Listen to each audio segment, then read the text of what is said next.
December মাসের প্রথম ২১ দিনে প্রবাসী আয় $200 কোটি ছাড়িয়ে গেছে। এই অন্তর্বর্তী সরকার দায়িত্ব নেয়ার পর এত কম সময়ে এত বেশি প্রবাসী আয় এর আগে আসেনি। আগস্টে নতুন সরকার গঠনের পর থেকে প্রতি মাসে $200 কোটি বেশি প্রবাসী আয় এসেছে। তবে এবার ৩ সপ্তাহে প্রবাসী আয় এসেছে $200,30,30,000।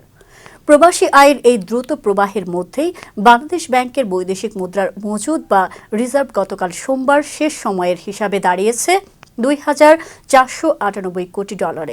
আর আন্তর্জাতিক মুদ্রা তহবিলের BPM6 হিসাব পদ্ধতি অনুযায়ী রিজার্ভ হয়েছে $2,016 কোটি। দীর্ঘদিন পর BPM6 হিসাব অনুযায়ী রিজার্ভ $2,000 কোটি ছাড়ালো। বাংলাদেশ ব্যাংকের তথ্য মতে ডিসেম্বর মাসের প্রথম ২১ দিনে প্রতিদিন গড়ে $9,95,82,380 দেশে এসেছে। আগের মাস নভেম্বরে প্রতিদিন গড়ে $7,33,17,000 প্রবাসী আয় এসেছিল। আর গত বছরের ডিসেম্বর মাসে এটি ছিল গড়ে $6,63,75,333। প্রবাসী আয়ের প্রবাহ অব্যাহত থাকলে চলতি মাসে রেমিটেন্স $250 কোটি ছাড়িয়ে যাওয়ার আশাবাদ ব্যক্ত করেছেন ব্যাংক খাত সংশ্লিষ্টরা।